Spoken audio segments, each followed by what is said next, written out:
Let your countenance shine upon your servant, and teach me your statutes.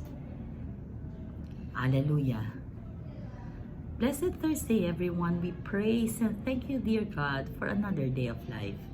We praise and thank you for the gift of love, the gift of family, of community, the gift of belongingness, the gift of today. Today, in the Gospel, according to St. Matthew, allow me to read a portion of it.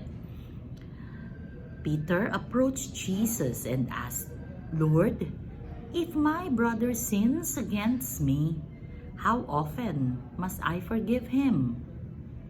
Sabi niya, "As many as 7 times." Ito ang sagot ni Jesus. "I say to you, not 7 times, but 77 times.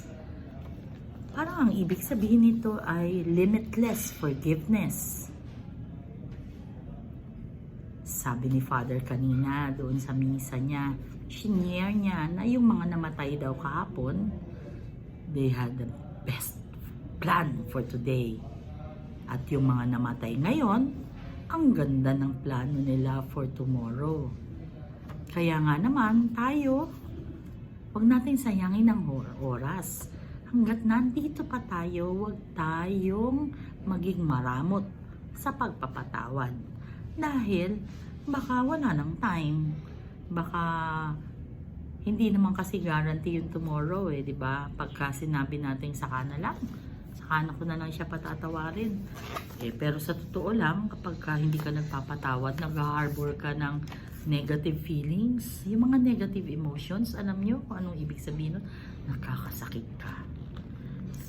Indirectly, kung hindi mo nalalaman, yung high blood ka na, so syempre may grudges ka, so hindi magandang pakiramdam mo.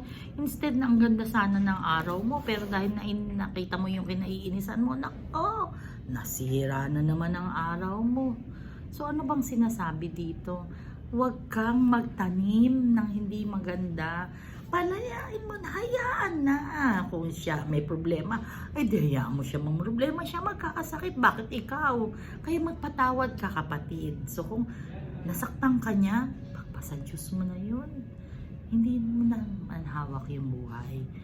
Para maging payapa ka, maging masaya ka, hayaan mo na lang ang mga bagay-bagay. Pwedeng nangyayari ang mga bagay not in your own terms kasi hindi ka naman all-knowing, you are not God. So, hayaan na accept the mistakes of others. Pero syempre, you learn from the situation. So, nainis ka sa kanya kasi ginawang kanya ng hindi maganda. So, dahil sa sobra kang nagtiwala, sa susunod, di ba ka na masyadong mapagbigay? Di ba? So, learn from all the happenings, the experiences, and huwag magtanim ng sama ng loob kasi when we harbor negative feelings, yan ay magre-result sa sakit. Kaya tandaan natin, magpatawad na lang tayo, maging generous tayo sa ating forgiveness. Limitless forgiveness ang challenge sa atin. So ikaw, halimbawa, pero hindi ibig sabihin nito na kapag ikaw ay humingi ng tawad, paulit-ulitin mo naman na sinasadya mo.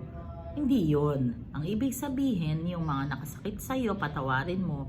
At ikaw rin, humingi ka ng tawad sa nasaktan mo. Pero hindi ibig sabihin no, humingi ka ng tawad, ulit-ulitin mo. Kasi pwede naman siya magpatawad. Hindi yon ang connotation.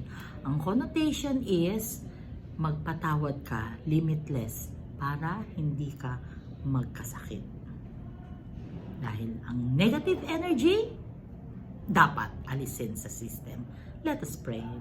Lord God, we are sorry for our sins, either of commission or omission. We pray for healing.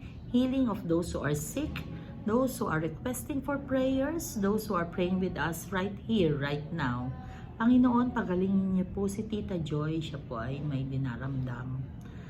Lord Jesus, we continuously ask for forgiveness. Patawad po sa lahat ng mga hindi maganda namin nagagawa at naway mapatawad din po kami ng mga taong nasaktan namin.